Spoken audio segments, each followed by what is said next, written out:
the fine city of Coventry will be the city of culture next year, so apt that Mick Hennessy, in association with John Pegg, bringing big-time boxing back to this city.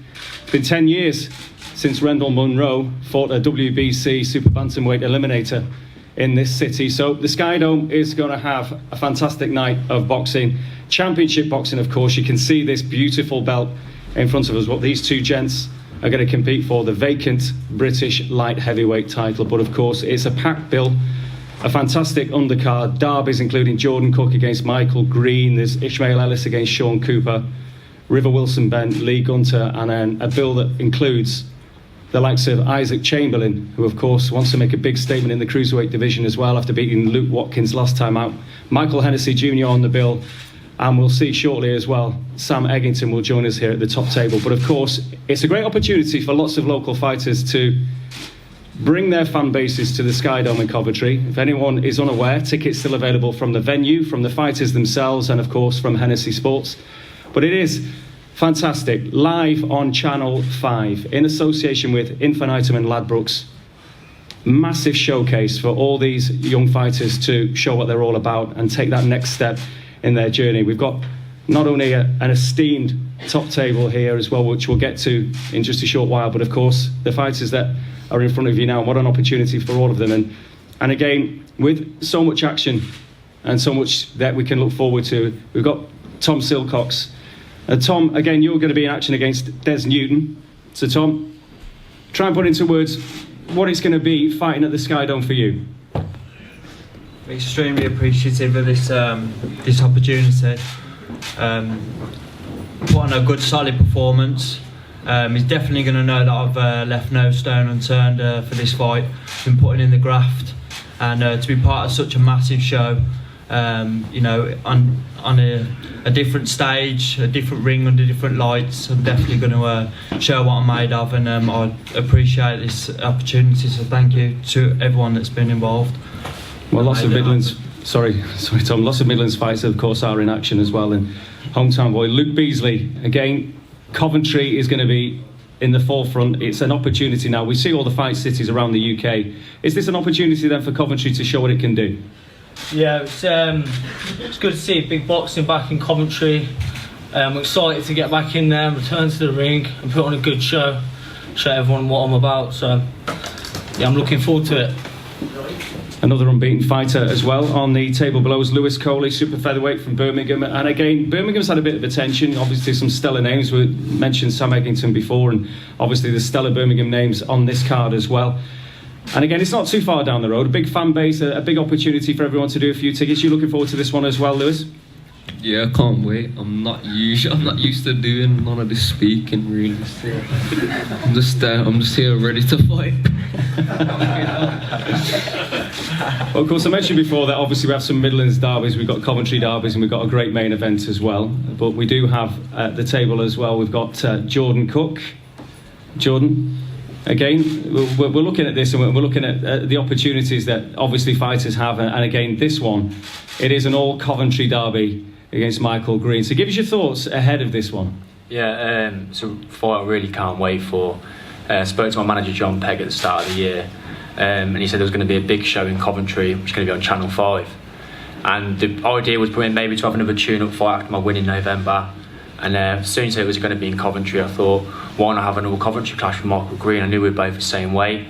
It's great that big-time boxing's back in the city, and yeah, so he come back to me the week after saying Green's accepted the fight, and here we are, 3 weeks to go. Can't wait.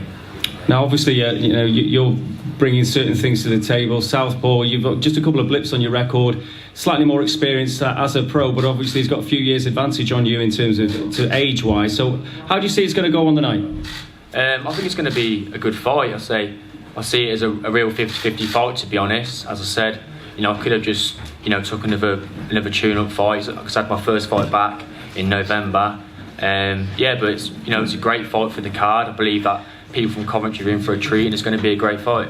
I'd like to welcome to the top table Sam Eggington, of course, who you all know as well, with a nice shiny belt there in front of him. Big year ahead for him. But Michael, your chance, right to reply again. You know, you're 13 out, 5-1, but again, it's a hometown fight. It's got everyone talking about this as well. Are you going to steal the show, you two lads? Yeah, I think the clash of styles is really gonna bring some fireworks to the show. Jordan's a good fighter. I'm expecting a really tough fight, but I've trained really hard, probably the hardest I've ever trained, and this fight's come at just the right time for me. So I'm about to show everyone what I'm about. With two fellas that know each other, is it a case of respect? Is it needle? You try and tell us exactly how it's going to pan out on the night. There's no needle between me and Jordan. There's nothing been said. I've got respect for him as a fighter. I don't know him personally, so I can't really comment on that. But it's just business at the end of the day. I'm coming the 28th of March, I'm coming there to win. Put everything on the line, I'm doing whatever it takes to win. And as you are two Coventry men, again, the fan bases will be there. You both have your supporters there. And again, what's it going to be like in terms of trying to bring the boxing back? Coventry needs hometown fighters, obviously, if boxing's going to keep coming here. Yeah, definitely, and it needs some entertaining fights. We've got the platform, just need to perform now. I think it's about time big time boxing come back to Coventry. It's been, 10, 12 years now, and there's a massive fan base here. I'll tell you now, when the big shows get rolling, you're going to see the fan base pour in. I can guarantee you that. Well, Ishmael Ellis, Sean Cooper, that's another one in the lightweight division as well that we're looking forward to. It's Birmingham against Walsall. I'll start with you, Sean. What's going to happen on this one? And again, it's another intriguing one in terms of, the two similar records. You're 10-1, obviously you're facing Ishmael, who's 11-2, and both with your own ambitions. So again, somewhat firstly, the opportunity live on Channel 5, and then what we can expect come fight night. Yeah, I'm grateful to be on this big show again. I think it's going to be a good fight, 50-50. Ishmael is good, but I've put everything into the training. A new trainer, new ideas, new things. It's working great, and I think come 28th of March, you'll see a different me. And likewise, right to reply then. I was going to say, it's not here, it's not coming to the room yet.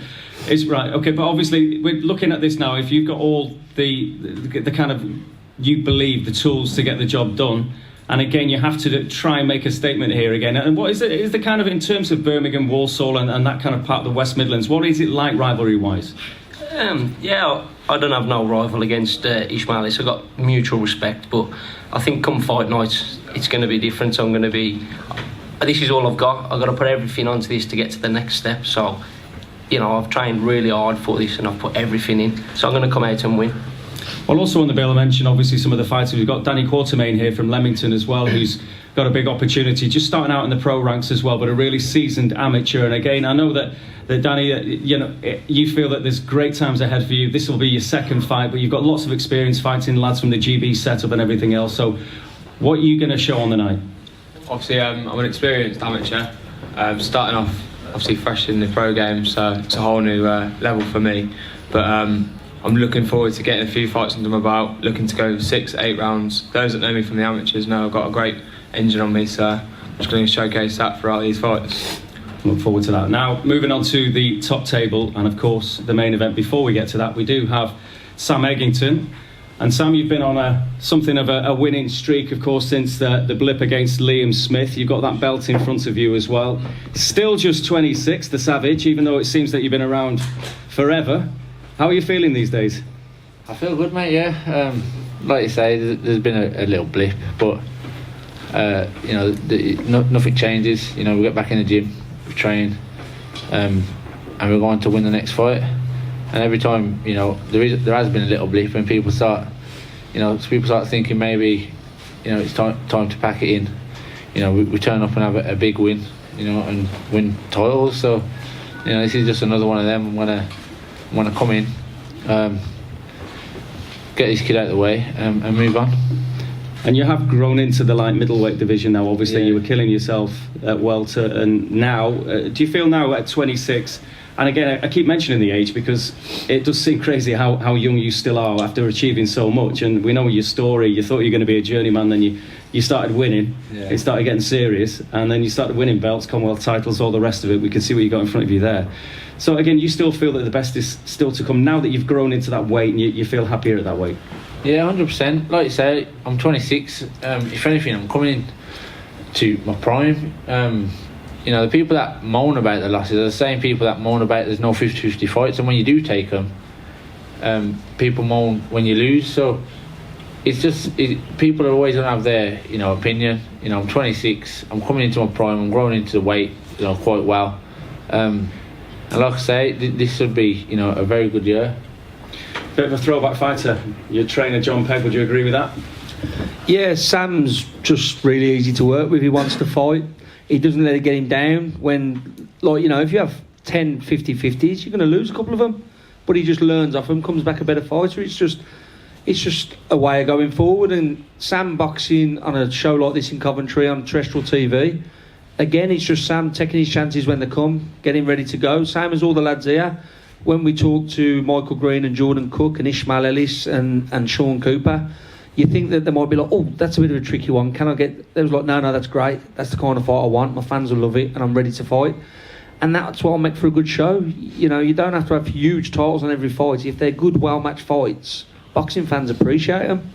And people are really appreciating the fact that local lads are prepared to fight each other on the undercard, as well as a great top of the bill. So what more can you ask for?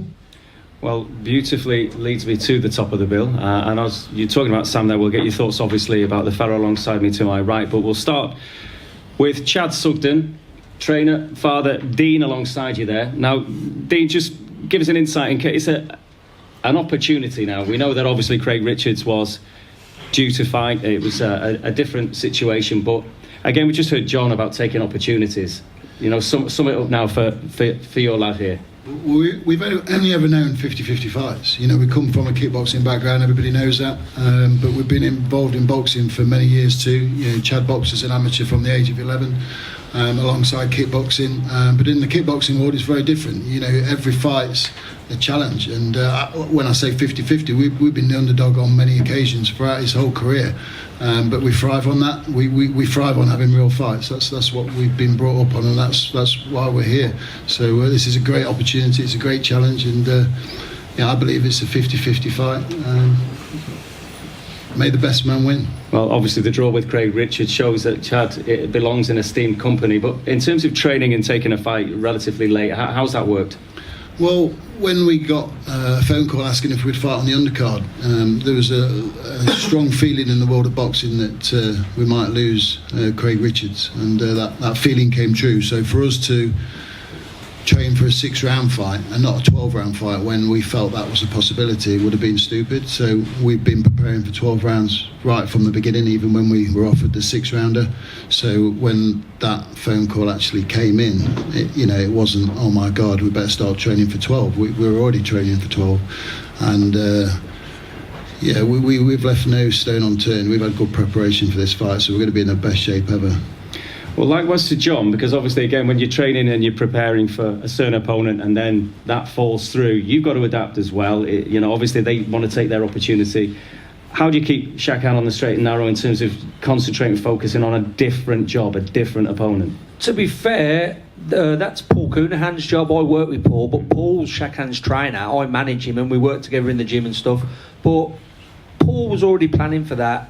As Dean said, there was kind of a feeling that Richards might not box for whatever reason. So Paul was looking at the guys who he knew was ready to fight, and he was already keeping the sparring kind of quite open, and Paul was already planning ahead, as Dean says. So to be fair, Paul had already got that into place, and he'd already got ready that there might be a change. Again, he anticipated there might be a change, and he put a training regime and a plan into place for that. So we won't turn around and say, oh, the opponent changed, because like Chad, we had a feeling. So we've been getting ready for a different opportunity as well. So again, Shaq will be ready, same as Chad's just said, he's going to be ready. 50-50 fight, would you go along with that? It's a great fight. It's as close as 50-50 as can be, because Craig Richards and Shaq was a 50-50 fight, and Chad drew with Craig Richards. So, it's a 50-50 fight. It's two young guys wanting to win the title, basically. And Chad, then, we know about your kickboxing background, and again, people from that background tend to be tough characters. I suppose you felt pain in a different way that you do in a boxing ring, but does that mean that nothing phases you when it comes to your boxing career now? I think if I said nothing phases me, then I wouldn't be getting ready like I am for the fight. Obviously, SHAKAN's a good fighter, and I'm looking forward to putting my skills on show on the night, to be honest. And I'm not worried about the fight. We both have to make the same weight. Everyone's like, oh, he's 6'6". I'm like, he makes light heavy just like I do. So what he gains in height, I believe I gain in other areas, and it's a good fight. You mentioned that we've seen you stand together. There is the obvious, I suppose, the advantage is the long levers, all the rest of it. So, without giving your game plan away, how do you win this fight? Like I win every other fight. Like I adapt. Every time I fight someone different. And I believe my experience I've been fighting since I was 7 years of age in martial arts and other combat sports. It runs in my blood, and like that's what I do. So on the night, I find a way to win. We've been training for Shaq now. We knew he was always going to be in the pipeline because I couldn't see anyone else beating him up to this level.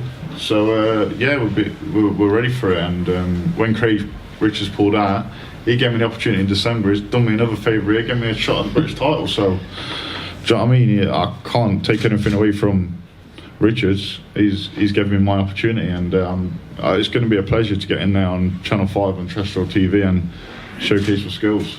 And do you feel there's no pressure on you, given what's happened? The pressure's all put on by yourself. Like people can put pressure from the outside, but no one knows what it actually takes to get in there, except for these boys sat in front of me and myself and Shakan and Sam. So I'm looking forward to it, and diamonds are made under high pressure, do you know what I mean? So I believe I perform better the bigger the stage, and I wish to prove that on March 28th.